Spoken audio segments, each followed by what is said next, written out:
Today we are gonna be ranking every single one of the weapons from the Season 23 of Apex Legends. This will allow you to climb much higher, and it's actually something that I'm gonna be using myself on my own climb because I'm coming back to the grind in Apex Legends for the second split of Season 23.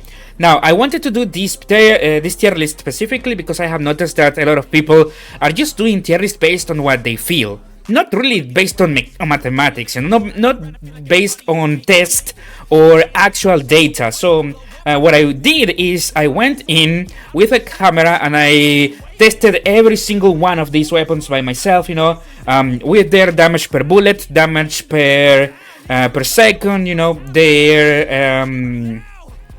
their range and all of this stuff.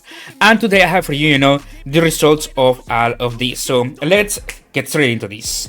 Now, we can start with the Havoc rifle, and let's be honest over here, if you have been playing in the last season, you know that these light machine guns are pretty strong, like the Havoc, Devotion, Spitfire as well. And in my testings, even the Rampage as well is quite good. From my testings, these actually were pretty even overall. At least from these three, they just do a lot of damage. More often than not, they do so much damage that you cannot really see the difference unless you are actually calculating it. So we need to separate, however, the Spitfire. The Spitfire, is so common, once you get into a match, you find it everywhere. It does so much damage, and on top of this, you get the shield from it. This is probably one of the best weapons in the entire game at the moment. It is incredibly easy to use in comparison, especially to some of the other light machine guns. It does a massive amount of damage, and you get the shield. There's nothing that you cannot want from these. Now, once we go past this, though, we do have the others. And I did notice that the Havoc and the Devotion, I have to be honest with you, they are so similar in the raw damage and DPS that I just think that even though one might be better than the other, it's gonna be by a margin of error, because even while I was recording the footage itself and I was comparing it, it is down to the margin of error. So they're basically the same weapon. It just depends on what you prefer, but they are actually quite good, so don't worry about that. Now the Rampage, you will be at a slight disadvantage, even though the damage is similar. The problem with the Rampage is that you have to power it up, you have to position correctly and everything with that when you don't have a thermal. So you will be at a disadvantage if you use these over the others. That's why I want to make this, even though the damage on itself of the Rampage is pretty high. It is really fucking high. But to truly get the most out of the Rampage, you need the thermals, it's just how it goes. But let's continue, Now, Flatline, actually, before going into the assault rifles, I want to tackle one thing, which is the Prowler. Now, the Prowler, in my testings, this is not an SMG, man. This thing is a weapon of mass destruction. It does so much fucking damage, and it has damage per bullet doesn't matter over here because it's a round-based weapon, so you cannot really control per bullet damage, but you can definitely control the DPS. And the DPS of this thing is slightly higher than the DPS of a Nemesis, fully loaded, with a fully charged Nemesis. This thing is fucking insane. But I do think that you will get more value from the Nemesis due to the range on itself. The kick and the range control of the Nemesis. You just put it at a really strong position. But the Prowler, it's up there, it's just amazing. This thing is next level, and I think it will work best, however, if you are using a controller, due to the fact that if you land your headshots, that is where the most damage appears from the Prowler, right? And obviously it's much easier by using a controller. So I would recommend it to be used as a controller, unless you practice it for a few hundred matches and you're like, I'm easily getting the most out of it even I'm using a mouse. Like, if you're in that case, then it doesn't matter really. It's basically another assault rifle tier weapon. It is very powerful. So definitely, we can put it at the very least in strong, strong or very strong. The attachments that you can put on it though is really what I would say lowers it a bit, because the Spitfire is freaking insane, like really. Nemesis, it is better though. I will put it right here. I do think that the Spitfire might be better than the Nemesis simply because you get the shield. But if you find, in fact, let's put it down because I think that the Spitfire really deserves a spot above the Nemesis. I personally prefer the Nemesis a lot more. But I feel like it will be easier to use a Spitfire than to use the Nemesis because you get the shield, you get so many more bullets, which is especially important, if you are using a tanky character against another tank character, because you can burst it down more safely, with the Spitfire. So for that reason, though, I will put it above. But in terms of raw damage, DPS and all of these things, they're the same tier, because obviously the Nemesis can get fully charged, and that is where it truly shines. So I would like to put it above, even a bit above the Prowler, mostly due to the attachments. The attachments that you can get from the Nemesis are very easy to get. Even without attachments, it can still perform insanely well. Like, this is such a good weapon. The Prowler, you kinda do want certain attachments for it to shine, but it's still fucking strong. Like, whether you go a Prowler or in fact, whether you go an A or an S tier, you will not like the difference in damage is gonna be marginal. It's just that, let's say that you find both of them. Let's say that you find a Spitfire and a Havoc. I want to make it clear that it's better to go for the Spitfire, right? In fact, you know what? I'm gonna put the Prowler on top just for now, just so that people can know that this is actually pretty strong. Now, for all-rounders, like 301, by all-rounders, I mean it doesn't matter what situation you are in, this is gonna be good. But I do want to put it above, mostly because the R301, in fact, we can't even put it, no, let's put it right there. The R301 is so easy to use that it could be perfectly fine, for Apex Predator player or for a Bronze player. It is amazing. I would even say that it probably is the best weapon to start out with, alongside this. In fact, these three, Spitfire, Nemesis, and R301. That's why I kind of want to put it on top. But I do want to make it clear, that these are just stronger. Like the Nemesis does more damage. It does has per bullet damage and higher DPS. Period. Right? It is a better weapon. But that doesn't mean that the advantage is gonna be big enough that you're gonna be losing if you choose a carbine. Unless you're playing at ALGS level, then yes. Next, Hemlock. Hemlock does probably the highest bullet damage out of the normal weapons. By normal weapons, I mean no snipers, no shotguns, or so on. The only thing is that the DPS is very low. The DPS is so low that it is even worse, than the R301. And therefore, putting your overall... no, in fact, the DPS is even lower than the R301. Did I say that they were even? No. It is even lower than the R301. Even though the damage per bullet is much higher.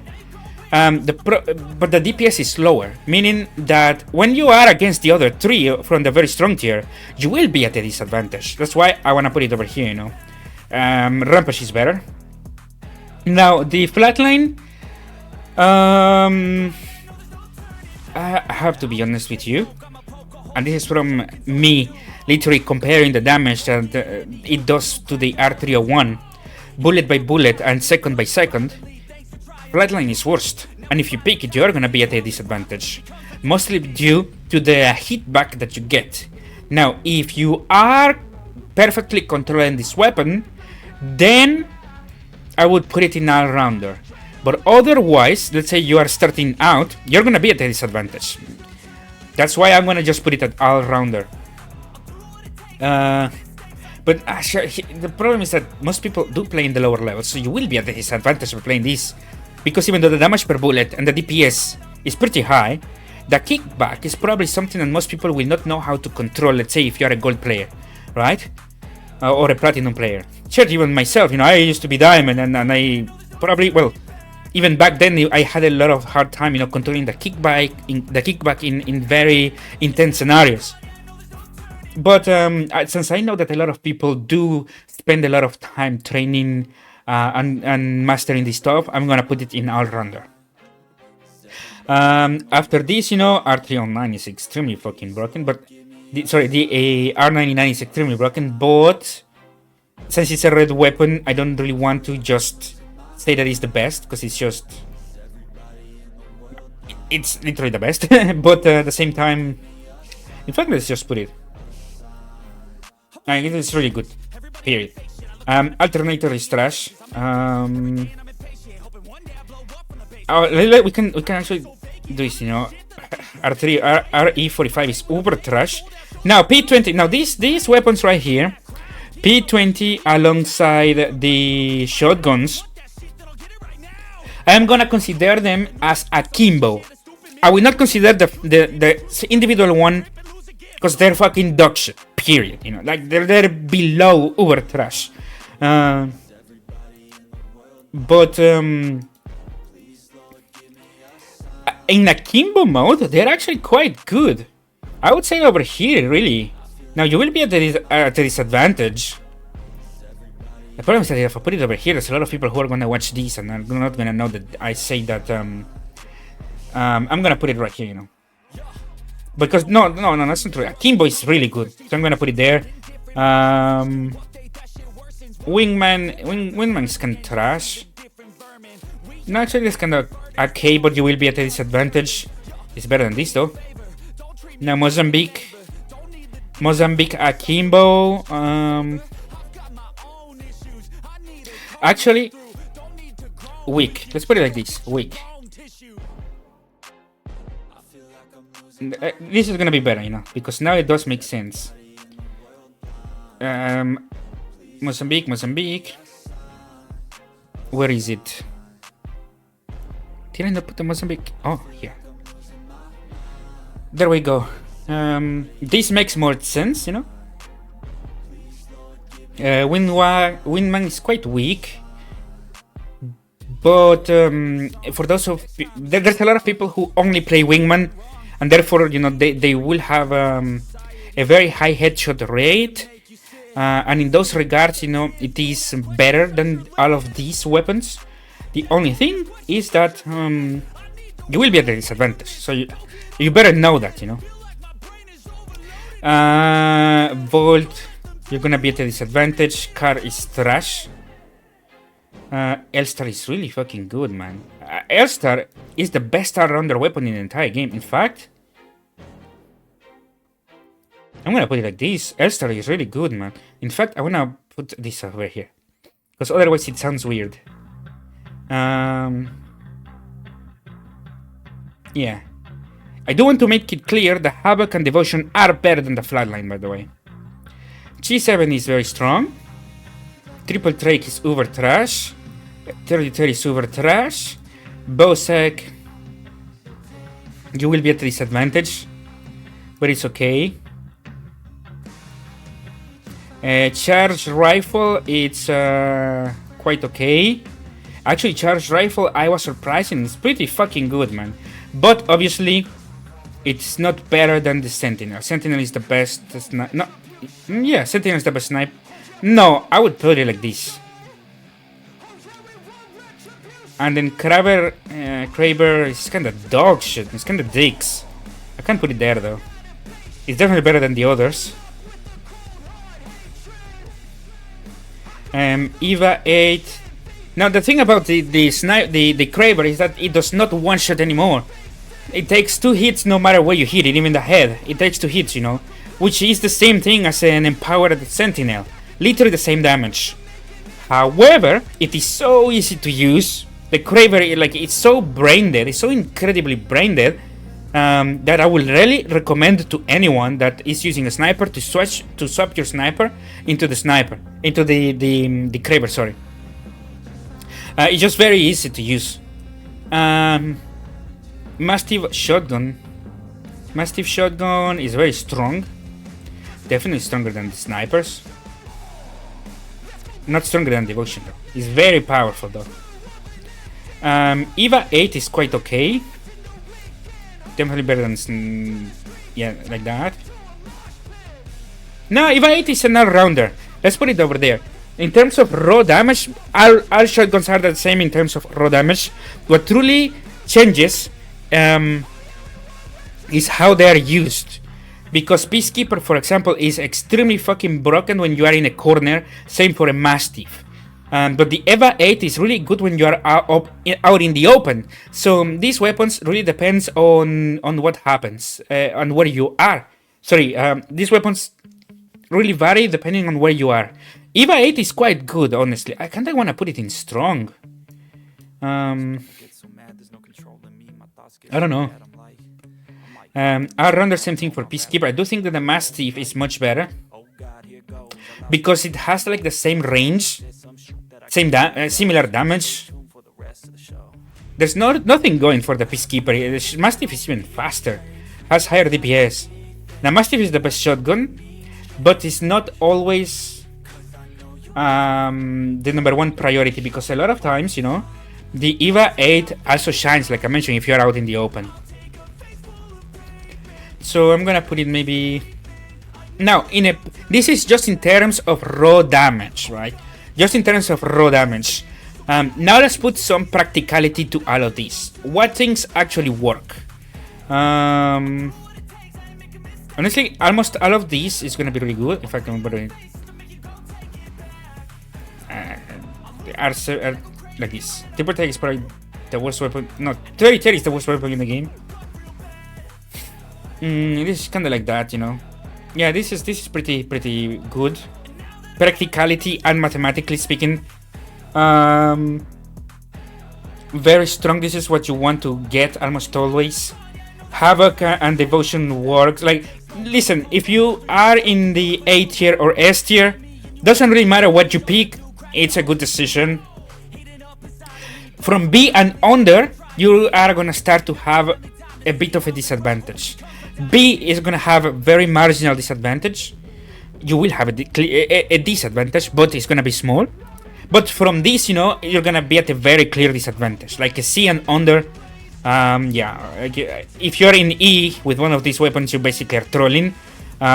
If you're in D, it can work. If you're in a close area, for example, it's okay. They're weak though, but it can work. Same for these weapons, but they will be doing less damage than the weapons above. And I think I'm gonna leave it right here. I'd said everything that I had to say. I personally like the charged rifle a lot. It's so easy to use. It's very brain dead. I wouldn't even put it like this. Just in terms of practicality. But let's be real over here. Like all snipers are kind of the same. I mean, they're the same thing. They do the same DPS. So it depends on what you want. You cannot go wrong. Longbow is probably the easier to use. It's very good. So I would put it even actually. I'll put it ahead of the G Scout. And this is, my tier list for the best weapons in Apex Legends based on the damage per second, their practicality, and everything that you can think of, from a theoretical standpoint. And also, using my own experience from it. Now, the reason why I made these tier lists in the first place is because I wanted to have something to use myself, because I'm gonna be back to League of Legends.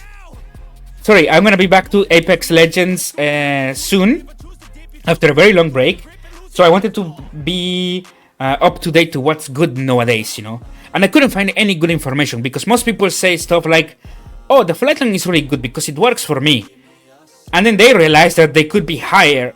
What they don't realize is that they could be higher if they switch the flatline for, let's say, a Spitfire. No, let's say for a Nemesis. If you switch your flatline for a Nemesis, you would be at a much higher level. I don't want to know what you feel about it. I don't care. What I want to know is what is good. And therefore, I went in, tested everything myself, did all of the tests that I had to do, compared everything to each other, and I came out with this, So I hope this was useful for you. I'm gonna start my road to Diamond soon, once again in Apex Legends. It's been 2 years since I last grinded, if I remember correctly. Last year we managed to get, I think it was last year or the year after, before that, sorry, we managed to get to Diamond, and I want to get to Diamond once again. But for now though, I'm gonna leave the episode and the video just right here. Hope this was useful for you. Thank you so much for watching. My name is Comet, and I am signing out. Peace.